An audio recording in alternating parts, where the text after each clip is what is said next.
안녕하십니까? 잘 지내셨어요? 오늘은 이제 사도행전 마지막 말씀입니다. 오늘 말씀 제목은 로마의 셋집에서입니다. 요절 사도행전 28장 31절 같이 읽겠습니다. 28장 30절 31절 시작.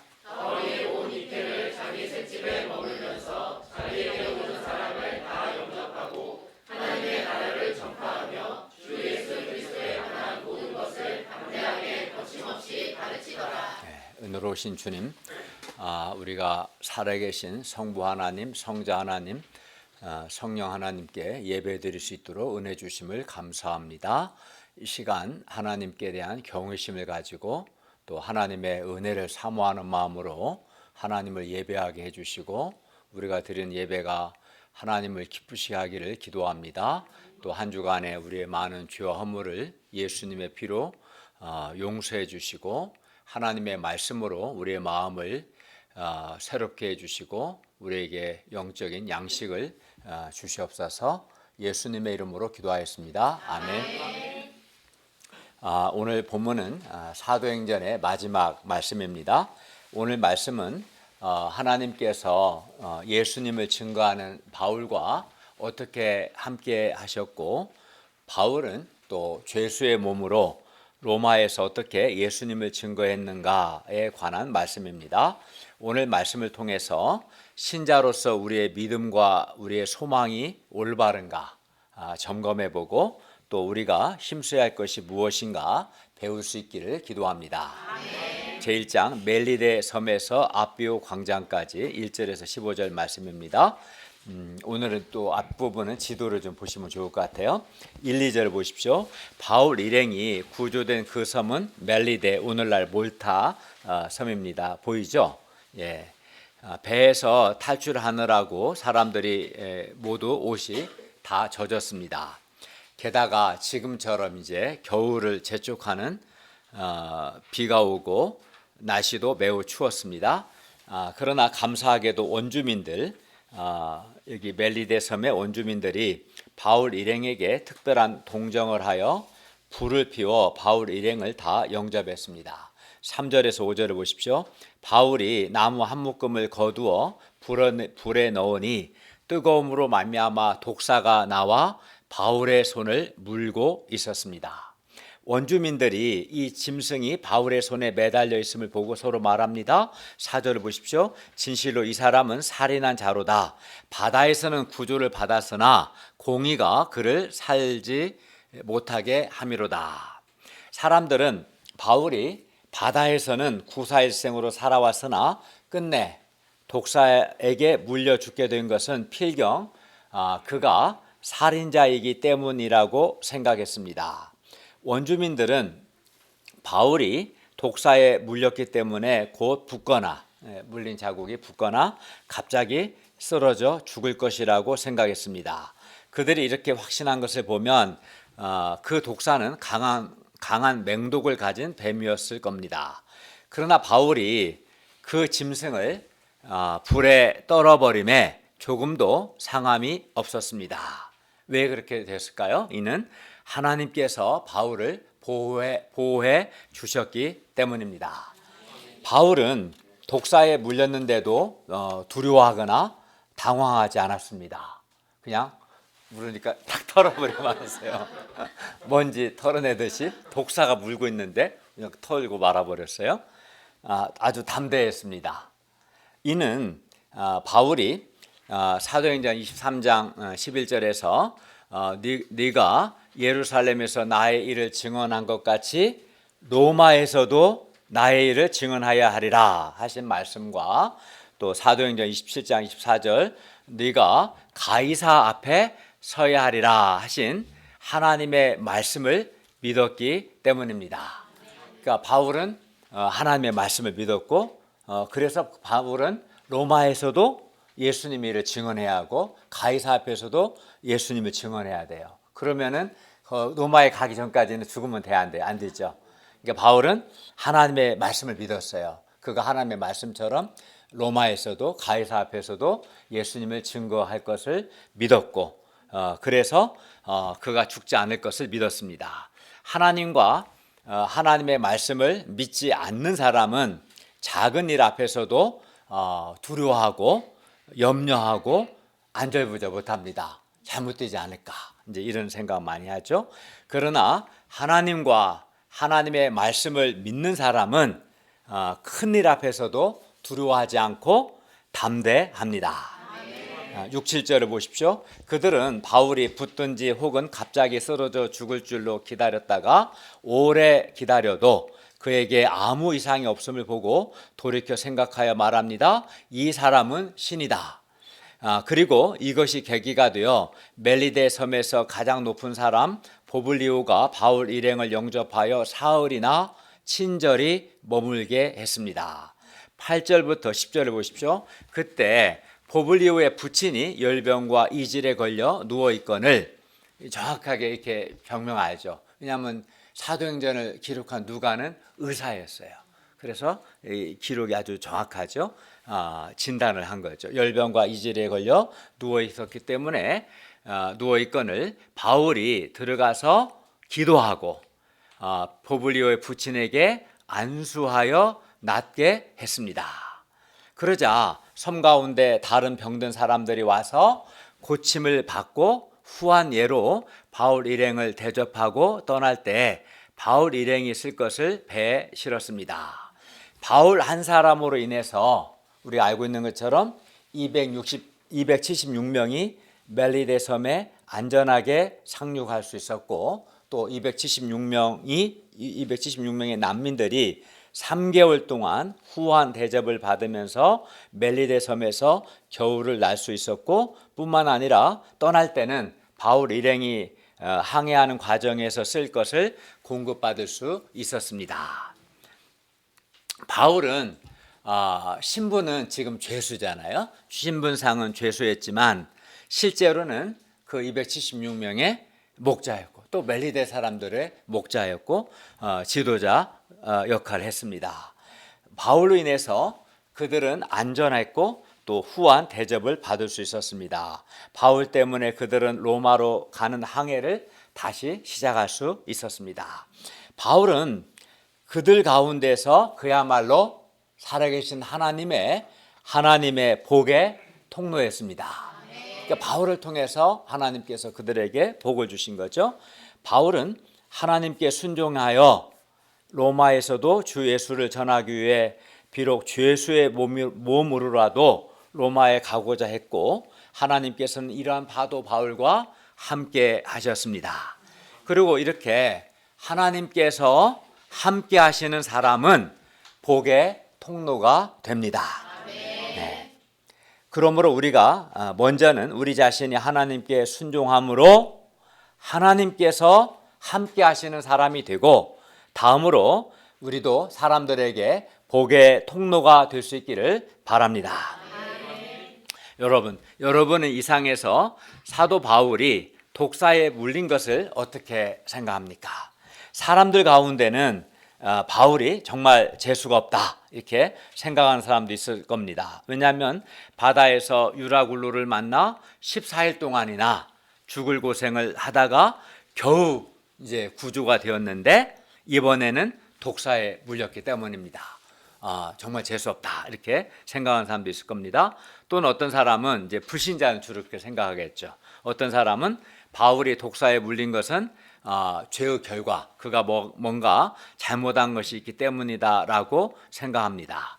그러나 바울이 독사에 물린 것은 그가 재수가 없어서도 아니고 또 그의 죄 때문도 아닙니다. 하나님은 우리가 본 것처럼 바울과 함께 하셔서 바울을 독사의 도구로부터 보호해 주셨고 바울의 인생을 선하게 인도하고 계셨습니다. 그리하여 바울이 독사에게 물렸다가 조금도 상하지 않은 것 때문에 바울을 포함하여 결과적으로 276명이나 되는 많은 사람들이 멜리데 섬에서 가장 높은 사람인 보블리로부터 친절한 섬김을 받게 하셨습니다. 그리고 이 사건을 계기로 계기로 바울이 부블리오의 부친의 열병과 이지를 고쳐주고 또 그 섬의 다른 병든 사람들도 고쳐줌으로써 바울 일행이 3개월 동안 후한 섬김을 받으며 겨울을 지낼 수 있었습니다. 결과가 잘 된 거죠. 뿐만 아니라 그 섬을 떠날 때에는 항해할 때 쓸 것을 공급받을 수도 있었습니다. 그러니까 하나님께서 합력하여 선을 이루어 주신 것이죠. 정말 독사에 물린 일이 없었다면 또 이렇게까지 되지는 않았겠죠. 그리고 이렇게 살아계신 하나님의 선하신 인도하심과 하나님의 도우심을 받는 인생은 얼마나 좋고 행복합니까? 이런 인생이 좋지 않겠어요? 살아계신 하나님께서 함께 하셔서 보호하시고 또 인도하시고 또 합력하여 선을 이루어 주시는 인생은 얼마나 좋습니까? 그러나 하나님을 믿지 않는 사람은 어떻습니까? 하나님을 믿지 않는 사람들은 대체로 어떻게 사는 것 같아요? 자신의 노력이나 또는 운에 자신의 인생을 맡깁니다. 그러나 우리 인생에서 사람의 많은 노력으로도 해결되지 않는 문제들이 얼마나 많습니까? 노력하면 다 될 줄 알지만 노력해도 안 되는 문제가 많습니다. 그리고 자신의 인생을 운에 맡긴다면 그 사람의 인생은 얼마나 불안하고 또 운명적이 됩니까? 반면 살아계신 하나님의 인도하심과 하나님의 도우심을 받는 인생은 얼마나 좋습니까? 따라서 우리는 우리의 신앙 여정에 예상하지 않은 여러 어려움들을 만날 때 당황하거나 또는 어두운 생각을 하거나 또는 두려워하지 말고 하나님의 보호와 하나님의 선하신 인도하심을 믿고 살아계신 하나님께 우리 인생을 맡길 수 있기를 기도합니다. 사람들은 대학병원에서 진료를 받거나 수술을 받을 때 특히 암과 같은 큰 질병일수록 경험이 많고 실력 있는 의사로부터 치료를 받고자 합니다. 그러나 아무리 실력 있는 의사라도 사람은 한계가 있습니다. 사람이 모든 병을 다 고칠 수는 없습니다. 또 의사도 사람이기 때문에 의사도 자신도 내면 문제가 있고 다른 사람의 내면 문제를 해결해 주지는 못합니다. 특히 모든 사람이 죽음 앞에서는 연약하고 한계적일 수밖에 없습니다. 그러나 우리 하나님은 살아계시고 하나님은 선하시고 하나님은 신실하시고 하나님은 전능하십니다. 사람과 다르죠. 하나님은 살아계시고 하나님은 선하시고 하나님은 전능하십니다. 하나님은 합력하여 선을 이루십니다. 네. 그러므로 우리가 우리 하나님께 살아계신 하나님께 우리 인생을 맡겨야 하지 않겠습니까? 결단해야 합니다. 내 노력만으로 살 것인가? 자기 노력만으로 사는 인생은 한계적일 수밖에 없죠. 아니면 운의 인생을 맡길 겁니까? 얼마나 불안합니까? 얼마나 운명적입니까? 그러나 살아계신 하나님께 자신의 인생을 맡긴다면 하나님께서 함께 하시고 하나님께서 도우시고 합력해서 선을 이루실 것입니다. 그리고 예상치 않은 어려움과 시련을 만날 때 우리가 당황해하거나 하나님을 불신하며 어두운 생각할 것이 아니라 살아계신 하나님께서 합력하여 선을 이루실 것을 믿을 수 있기를 바랍니다.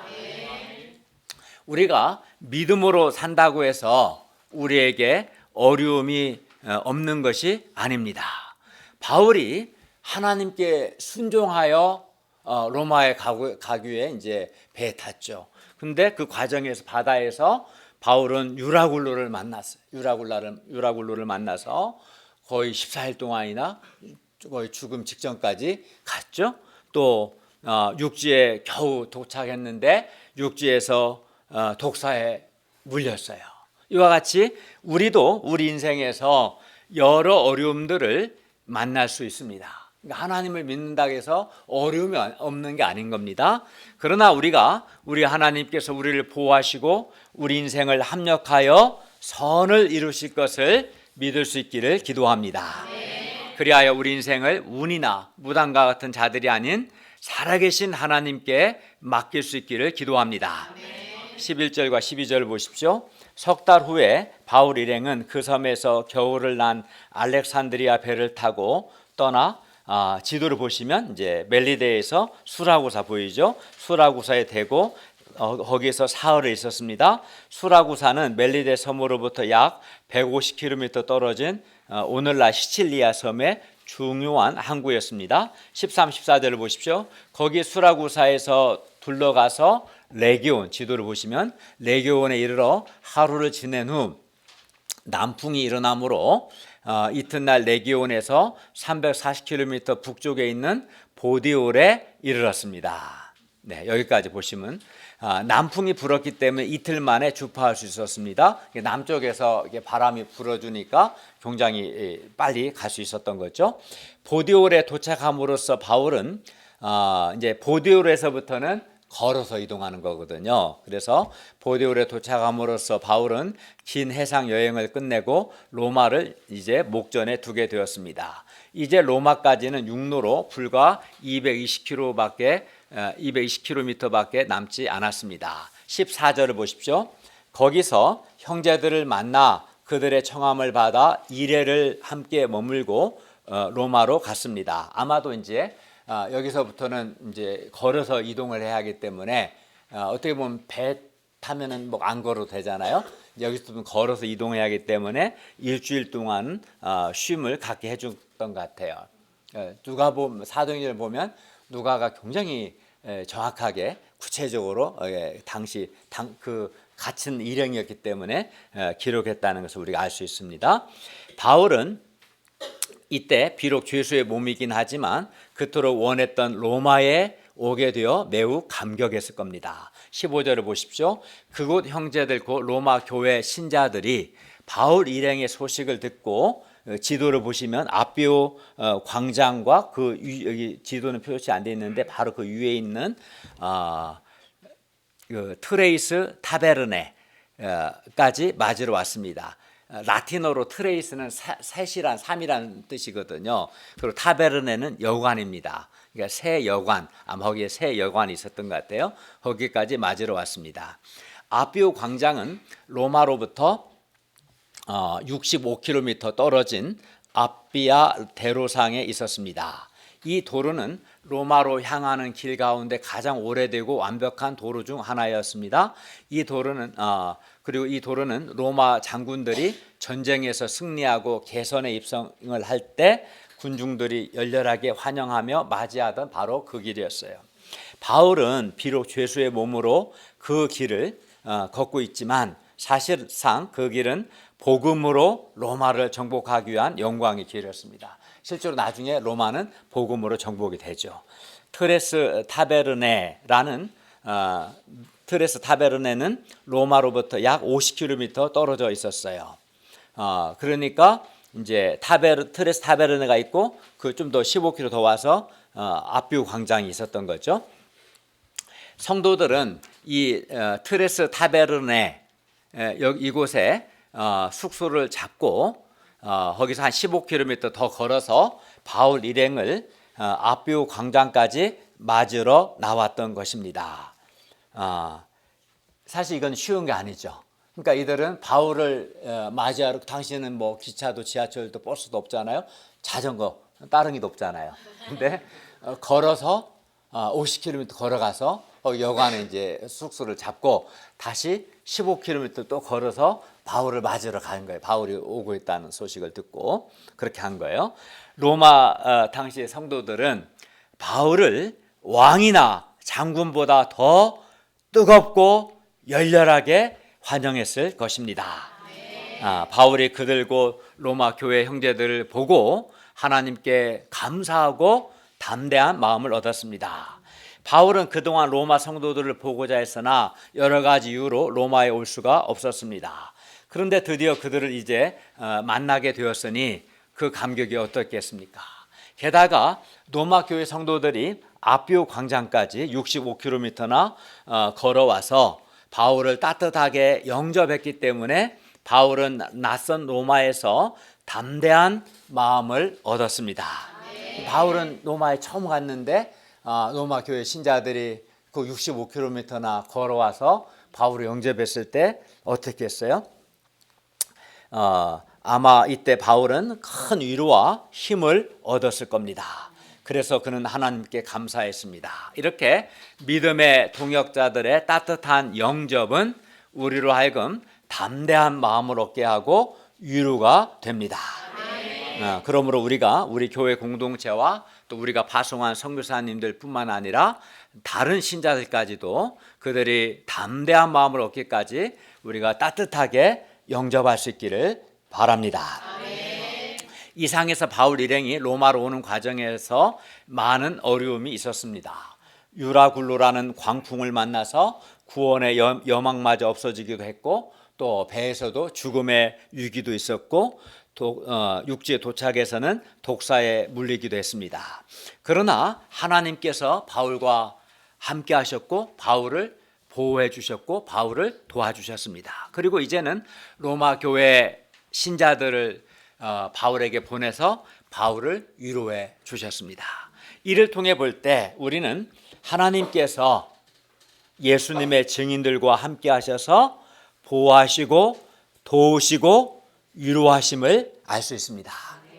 우리가 하나님께 순종하여 예수님의 증인의 삶을 살 때 우리에게도 크고 작은 많은 어려움들이 있습니다. 그러나 하나님께서 우리와 함께 하셔서 우리를 보호하시고 우리를 도와주십니다. 그리고 우리를 위로하십니다. 하나님께서 우리를 가장 선하게 인도하십니다. 하나님께서 그 어려움에도 불구하고 모든 것을 합력하여 선을 이루어 주십니다. 그러므로 우리가 하나님께서 우리와 함께 하심을 확신하고 하나님께 순종하여 예수님의 증인의 삶을 살 수 있기를 기도합니다. 제2장 로마의 셋집에서 16절에서 31절 말씀입니다. 16절을 보십시오. 바울 일행이 로마에 들어가니 바울에게는 자기를 지키는 한 군인과 함께 따로 있게 허락하였습니다. 부활하신 예수님께서 승천하시기 전에 제자들에게 이렇게 말씀하셨습니다. 오직 성령이 너희에게 임하시면 너희가 권능을 받고 예루살렘과 온 유대와 사마리아와 땅끝까지 이르러 내 증인이 되리라. 예수님을 증거하라는 것이죠.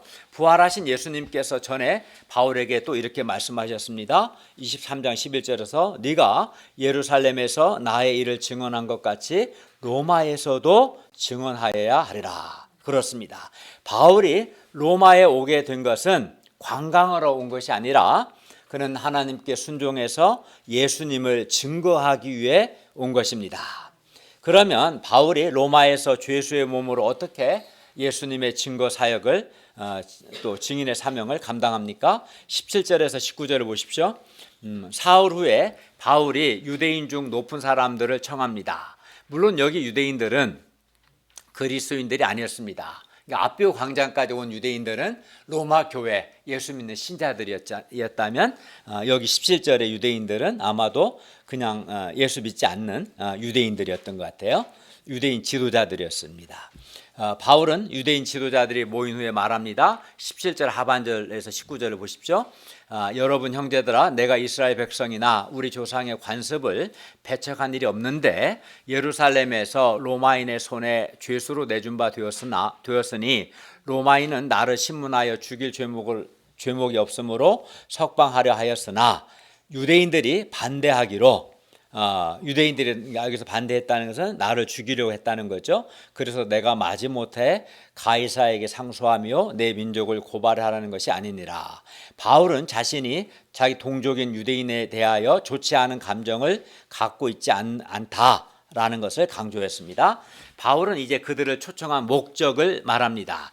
20절을 다 같이 읽겠습니다. 20절 시작. 이러므로 너희를 보고 함께 이야기하려고 청하였으니 이스라엘의 소망으로 말미암아 내가 이 사실에 내인 바 되었노라.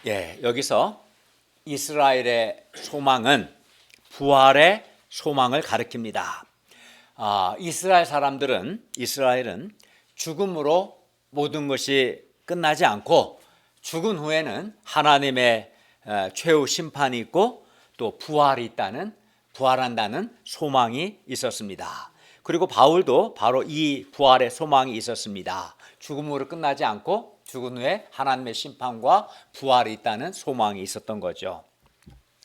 그런데도 유대인들이 바울을 괴롭히는 것은 하나님의 최후 심판과 부활의 소망이 우리 죄를 위해 십자가에서 죽으시고 부활하신 예수 그리스도 안에서 이미 성취되었음을 그들이 믿지 않았기 때문입니다. 바울은 유대인들이 그토록 소망하는 그 부활의 소망이 우리 죄를 위해 죽으시고 사흘 만에 부활하신 예수 그리스도 안에서 이미 성취되었음을 확신했습니다. 또 이걸 증거했어요. 그래서 바울은 목숨을 걸고 이 부활의 소망을 증거한 겁니다. 사람들에게 우리 죄를 위해 죽으시고 부활하신 예수님을 믿는 자는 예수님께서 재림하실 때 예수님과 같이 영광스러운 몸으로 부활할 것을 그는 증거했습니다. 바울은 로마에 있는 이 유대인 지도자들에게도 예수 그리스도 안에서 이미 성취된 이 부활의 소망을 증거했습니다. 바울에게 있어서 부활의 소망은 가장 중요했습니다.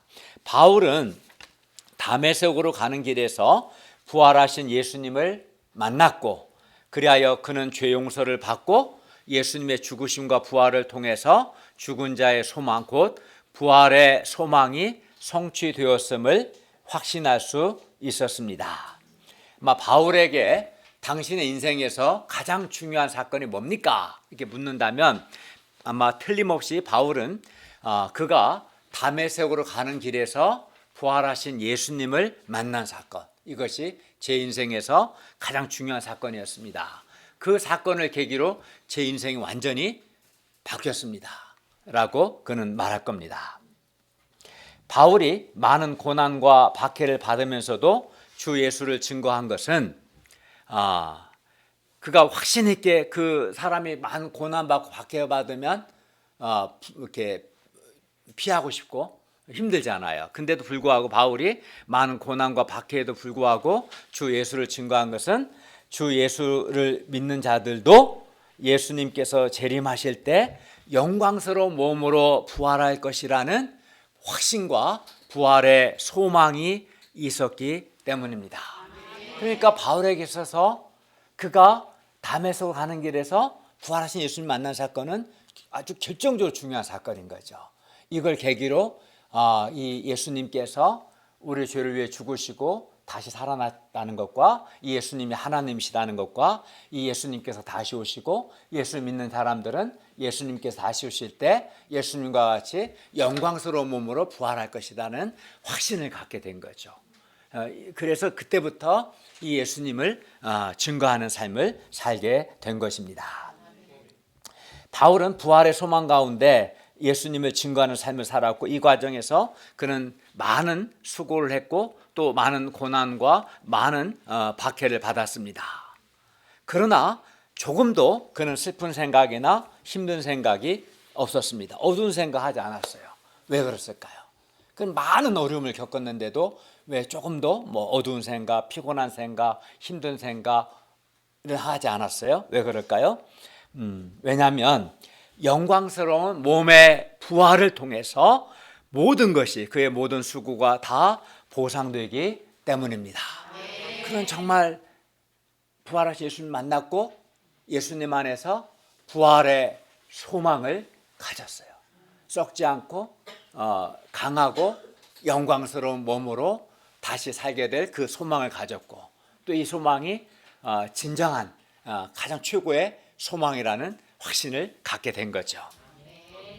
그래서 바울은 사도행전 23장 6절 예루살렘 공회에서 신문을 받을 때도 죽은 자의 소망 곧 부활로 말미암아 내가 신문을 받노라 이렇게 말했고 24장 21절 벨릭스 총독 앞에서도 오직 내가 그들 가운데 서서 외치기를 내가 죽은 자의 부활에 대하여 오늘 너희 앞에 신문을 받는다 한 소리만 딸을 따름이니라라고 했고 26장 7절에서도 아그리파 왕 앞에서 부활의 소망을 증거했습니다. 바울에게 있어서 그에 있어서 그의 인생에서 그에게 부활의 믿음과 부활의 소망이 가장 중요했습니다. 우리도 마찬가지죠. 사실은 사람마다 중요한 게 다 있겠죠. 가령 수능 시험 보는 학생은 자기가 원하는 대학에 입학하는 것이 중요할 수 있고, 또 취업을 준비한 사람한테는 취업이 중요할 수도 있고, 또 결혼을 앞둔 사람한테는 결혼이 중요할 수도 있고, 또 아니면 세상에서 뭐 이렇게 출세하거나 또는 돈을 많이 벌거나 뭐 각자가 중요하게 생각하는 것이 있을 수 있을 겁니다. 그러나 곰곰이 생각해 보면 사실은 모든 사람이 죽고 모든 사람에게 몸의 부활보다 더 중요한 것은 없을 겁니다. 생각해 보면 사람은 이제 나이를 먹으면 질병에 이제 걸리거든요. 50대부터는 조금씩 아프기 시작해요. 온갖 질병과 또 인생을 살다 보면 꼭 질병이 아니라도 인생의 여러 어려움들을 겪고 또 그 과정에서 우리는 많은 마음고생을 또 많이 하게 됩니다. 또 그리고 결국은 죽을 수밖에 없습니다. 이러한 우리에게 무엇이 진정한 소망이겠습니까? 뭐 저도 요 며칠 사이에 뭐 암 진단 받은 선교사님들이나 그런 분들에 대한 소식도 듣게 되고 했는데 죽음 앞에 우리 꼭 암 진단 안 받더라도 언젠가는 죽게 되죠. 죽음 앞에서 진정한 우리에게 소망이 뭐가 될 수 있을까요? 뭐가 진정한 위로가 되겠습니까? 우리에게 부활의 소망만이 참된 위로가 되고 진정한 소망이 됩니다. 부활이 없고 그래서 이 땅에서 삶이 전부라면 우리가 굳이 세상과 구별된 삶을 살고 주 예수를 전하기 위해 많은 수고하고 시간과 물질을 희생할 필요가 없을 겁니다. 만약에 부활을 내가 믿지 않고 이 세상의 삶이 전부라면 굳이 그렇게 할 필요가 없는 거죠. 우리가 왜 이렇게 주일에 모여서 예배를 드립니까? 여러분 왜 예배 드립니까? 눈 좀 뜨세요 이제. 세 사람이 지금 눈을 감고 있는데 왜 우리가 예배를 드립니까? 또 우리가 왜 주중에 모임을 하고 또 수예배도 드리고 캠퍼스 전도하고 주님과 주님의 교회를 위해서 많은 물질과 시간을 드리고 섬깁니까? 그것은 우리가 부활을 믿고 부활을 소망하기 때문입니다. 만약에 부활이 없다면 저부터가 그렇게 살지 않을 겁니다. 부활이 없다면 이 세상의 삶이 전부라면 이 세상에서 편안하게 살려고 하지 않겠습니까?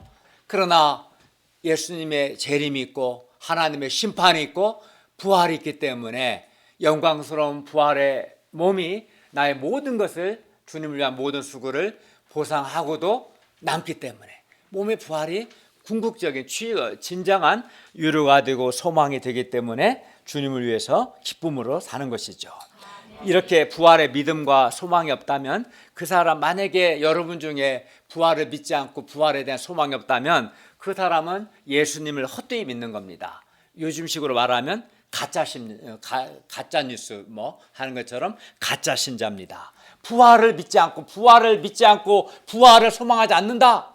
그 사람은 가짜입니다. 참 신자가 아닌 겁니다. 참 신자는 예수님의 재림과 하나님의 심판과 몸의 부활을 믿는 겁니다. 부활을 소망하는 겁니다. 부활을 소망하기 때문에 부활을 통해서 주님께서 나의 모든 삶에 대해서 근본적으로 보상해 줄 것을 확신하기 때문에 주님을 위해서 기꺼이 사는 것입니다. 그러므로 우리가 우리의 부활의 믿음과 부활의 소망을 분명히 할 수 있기를 기도합니다. 21에서 23절을 보십시오. 그들은 바울에 대해서 아직 잘 모르기 때문에 바울의 사상이 어떠한가 듣고자 한다고 했습니다. 그리하여 그들이 날짜를 정하고 바울이 유숙하는 집에 많이 왔습니다. 23절 하반절을 보십시오. 바울이 아침부터 저녁까지 강론하여 하나님의 나라를 증언하고 모세 율법과 선지자의 말을 가지고 예수에 대하여 권하더라. 여기서 강론하다는 것은 설명하다는 말입니다. 바울은 아침부터 저녁까지 강론하여 하나님 나라를 증언했고 모세 율법과 선지자의 말을 가지고 예수님에 대하여 권했습니다. 즉 하나님 나라와 예수님에 대해서 권한 거죠.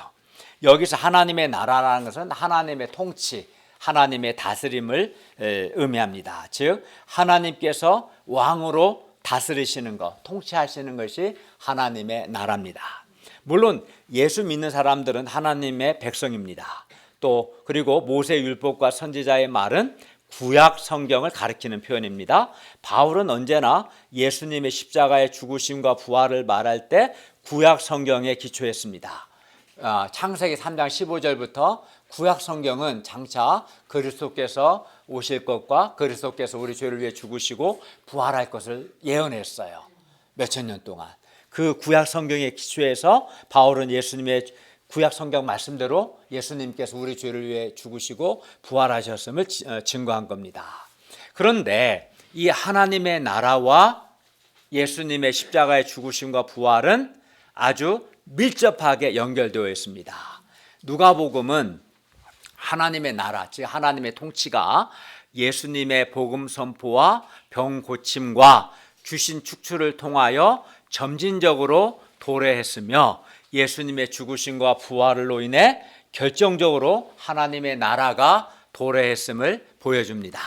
생각해 보십시오. 귀신에게 눌려서 올바르게 살지 않는 사람에게 예수님께서 귀신을 쫓아내 주시고 그 하나님의 다스림을 받으면 그 사람 안에 하나님의 나라가 임하는 거 아니겠어요? 그런데 예수님의 죽으심과 부활을 통해서 하나님의 나라가 결정적으로 도래한 거죠. 그리고 사도행전은 하나님의 나라, 하나님의 통치가 복음 전파를 통해서 인종과 영토를 초월하여 예루살렘부터 땅끝으로 확장되는 것을 기록합니다. 하나님 나라를 선포하는 것은 그래서 예수님을 선포하는 것과 같아요. 왜냐하면 예수님을 믿을 때 그 사람 안에 하나님의 나라, 하나님의 통치가 이루어지기 때문입니다.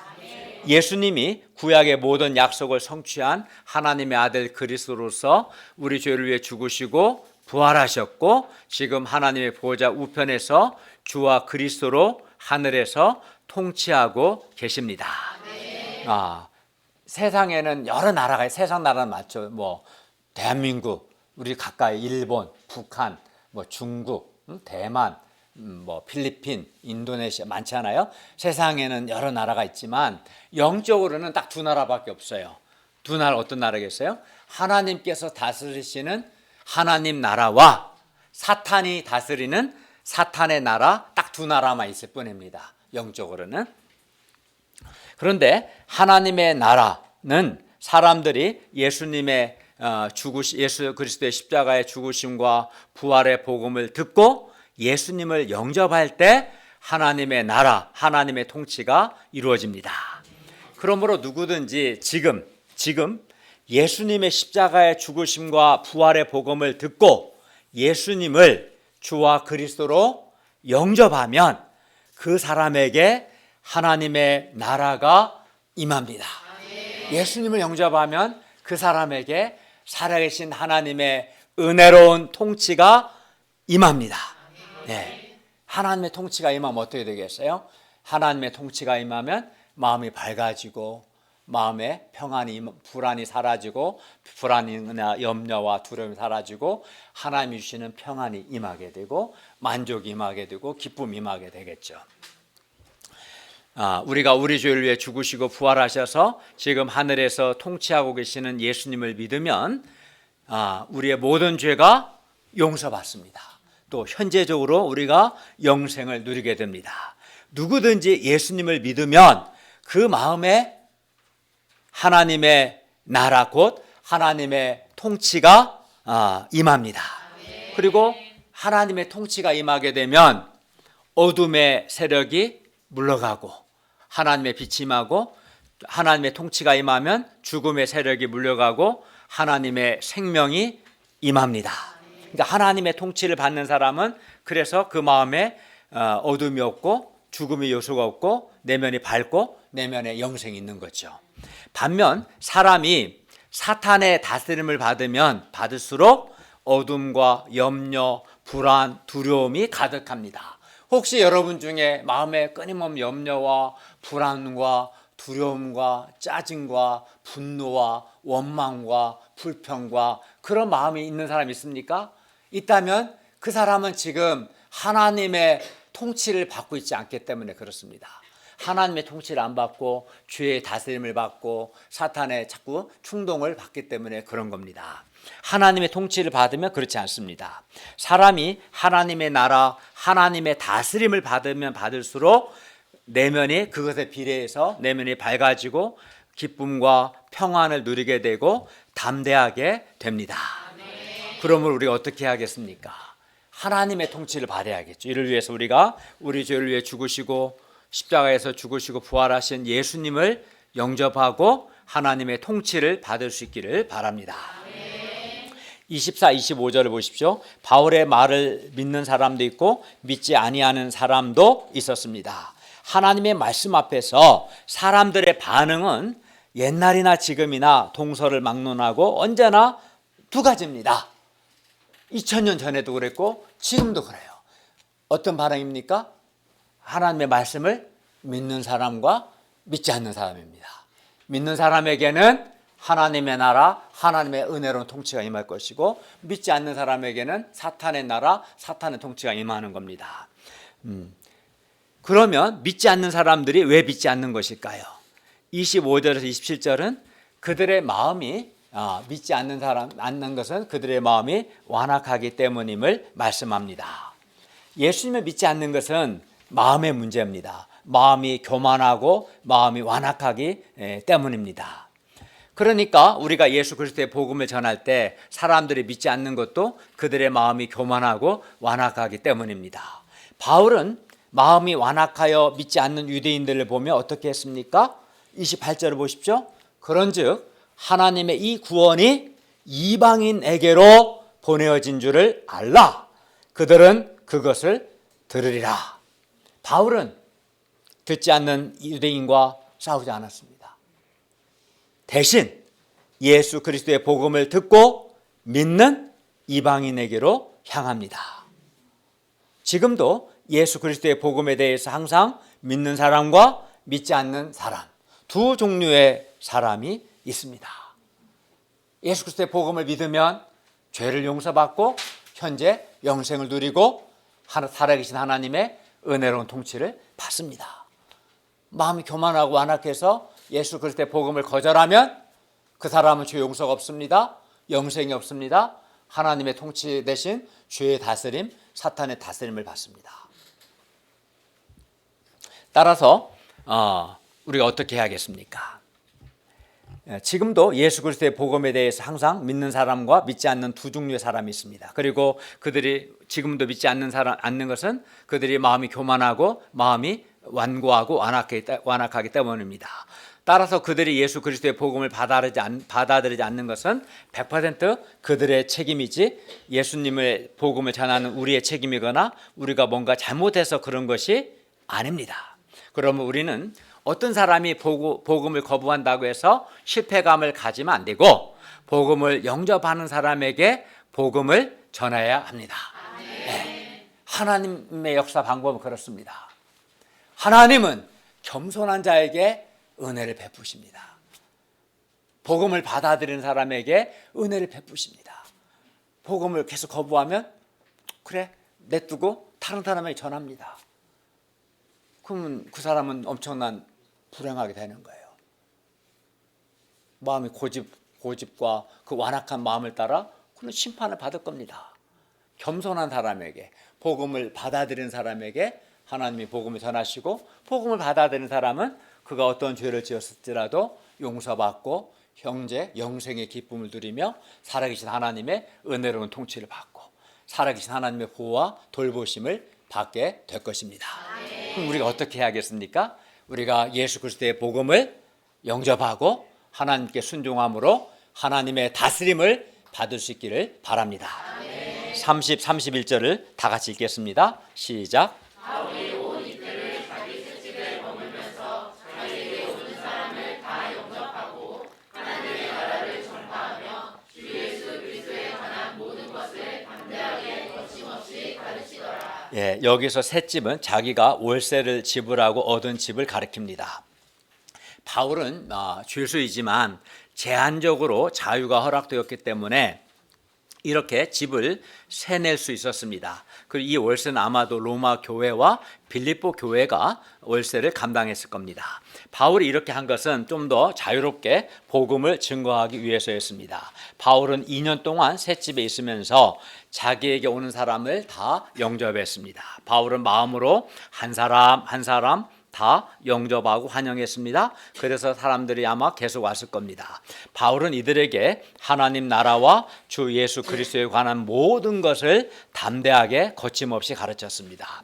바울의 가르침은 언제나 변함이 없습니다. 누구에게나 어디서나 하나님 나라와 예수 그리스도에 관한 모든 것을 담대하게 가르칩니다.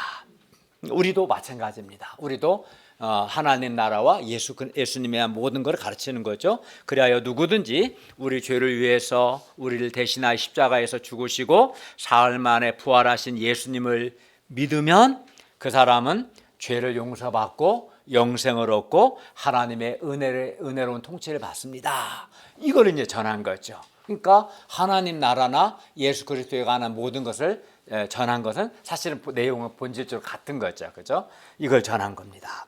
그리고 여기서 거침없이 가르쳤다는 것은 그 많은 사람이 없이 자유롭게 가르쳤다는 것입니다. 바울의 목자 생활은 로마의 사법 당국으로부터 어떤 방해도 받지 않았습니다. 그의 생활은 방해를 받았을지라도 성경을 가르치는 데는 어떤 방해도 없었습니다. 그는 이곳에서 옥중 서신으로 알려진 4편의 서신들 골로새서, 빌레몬서, 에베소서, 빌립보서를 집필했습니다. 그는 죄수의 신분임에도 불구하고 더욱 왕성하게 말씀을 가르치고 또 메시지를 전하고 또 편지를 썼습니다. 바울은 사슬에 매였지만 그가 증거하는 복음은 세상의 어떤 세력도 방해하지 못했습니다. 그는 후에 이렇게 고백했습니다. 디모데후서 2장 9절입니다. 복음으로 말미암아 내가 죄인과 같이 매이는 데까지 고난을 받았으나 하나님의 말씀은 매이지 아니하니라. 하나님의 말씀은 그 어떤 세력도 방해하지 못합니다. 그러므로 우리도 바울과 같이 어떤 상황에서도 항상 하나님의 나라를 전파하며 주 예수 그리스도에 관한 모든 것을 담대하게 가르칠 수 있기를 바랍니다. 어떻게 가르쳐야 합니까? 예수님께서 우리를 사랑하사 우리 죄를 위해서 우리를 대신하여 십자가에서 죽으셨고 사흘 만에 부활하셨습니다. 누구든지 예수님을 회개하고 믿는 사람은 죄를 용서받고 현재 영생을 누리고 살아계신 하나님의 통치를 받습니다. 그러니 예수님을 영접하고 하나님께 순종함으로 하나님의 통치를 받으십시오. 이렇게 우리도 전할 수 있기를 바랍니다. 인간적으로 생각하면 바울은 재판을 받으러 로마에 왔는데 성경은 재판에 대해서는 침묵합니다. 오히려 바울의 복음 전파와 바울의 가르침에 대해서만 말하고 그것으로 끝을 맺습니다. 바울은 2년 후 석방되었다가 65년 네로의 박해 때 순교한 것으로 전해집니다. 그러면 사도행전은 왜 바울의 재판보다도 그의 가르침으로 끝을 맺는 것일까요? 바울이 로마에 온 것은 예수님의 증인으로서 예수님을 증거하기 위함이었고, 그리고 예수 그리스도에 관한 증거는 앞으로도 계속되어야 함을 보여주기 위해서입니다. 예수 그리스도에 관한 증거는 로마에서 멈추지 않고 전 세계로 계속되어야 합니다. 그런데 바울은 로마에서 순교합니다. 그러면 바울은 순교한 후에 누가 예수 그리스도의 복음을 전파해야 합니까? 이 누가복음과 사도행전을 처음 읽는 사람이 데오빌로 각하인데, 데오빌로를 비롯해서 오늘 사도행전을 공부한 우리가 이제 예수 그리스도의 복음을 전파해야 합니다. 우리에게는 예수 그리스도의 증인의 삶을 살아야 하는 특권과 책임이 있습니다. 결론입니다. 오늘 우리가 말씀을 통해서 바울이 하나님께 순종해서 예수님을 증거하는 삶을 살고자 했을 때 하나님께서 바울과 함께 하셔서 그를 보호하시고 그를 도우시고 그를 선하게 인도하시고 그를 합력하여 선을 이루어 주셨습니다. 인생은, 미래는 아무도 모릅니다. 여러분 어떻게 살 겁니까? 우리 정혜빈 자매님 어떻게 살 겁니까? 자기 노력과 운의 인생을 맡기겠습니까? 그렇지 않겠죠. 우리 신자로서는 점쟁이는 안 맡기겠죠. 살아계신 하나님께 여러분의 인생을 맡기기를 바랍니다. 살아계신 하나님께 인생을 맡길 때 살아계신 하나님께서 우리와 함께 하시고 우리를 보호하시고 우리를 도우시고 우리를 선하게 인도하실 것입니다. 얼마나 좋습니까? 그 인생은 정말 좋습니다. 저는 그런 인생을 살았습니다. 하나님의 함께 하심과 하나님의 도우심과 하나님의 위로와 합력하여 선을 이루시는 하나님을 체험한 인생은 참으로 좋고 행복합니다. 예. 그리고 우리가 바울처럼 우리도 예수님과 하나님 나라를 전할 수 있기를 바랍니다. 세상에 많은 나라가 있고 많은 시민권이 있습니다. 그러나 영적으로 보면 하나님의 통치를 받는 하나님 나라와 사탄의 통치를 받는 사탄 나라밖에 없습니다. 여러분은 지금 누구의 통치를 받고 있습니까? 여러분 정말 살아계신 하나님의 통치를 받고 있습니까? 그래서 마음에 기쁨이 있고 밝고 생명력이 있고 은혜가 있습니까? 아니면 하나님의 통치를 거부하고 그러기 때문에 죄의 다스림을 받고 사탄의 통치를 받고 마음이 어둡고 무기력하고 짜증과 원망이 많고 시험에 들고 그렇습니까? 오늘 말씀을 통해서 우리가 결단할 수 있기를 바랍니다. 하나님께 순종함으로 살아계신 하나님의 통치를 내가 먼저 받고 또 사람들에게도 예수 그리스도의 복음을 전함으로 그 사람도 하나님의 통치를 받도록 돕는 인생을 우리가 살 수 있기를 기도합니다. 기도하겠습니다. 하나님 아버지, 지난 여러 달 동안 우리에게 사도행전 말씀을 주셔서 감사합니다. 하나님께서 지금도 살아계셔서 주님께 순종하는 자들과 함께 하시고 보호하시고 도우시고 선하게 인도하심을 감사합니다. 또 우리를 용서하시고 하나님께서 우리를 다스리심을 감사합니다. 이제부터 우리도 먼저 예수 그리스도의 십자가의 죽으심과 부활의 복음을 내가 먼저 영접함으로 주께서 주시는 죄 용서의 은혜와 영생의 기쁨을 누리고 살아계신 하나님의 다스림을 받고 사람들에게도 예수 그리스도에 대하여 하나님 나라에 대해서 증거하는 삶을 살게 하여 주시옵소서. 예수님의 이름으로 기도하였습니다. 아멘.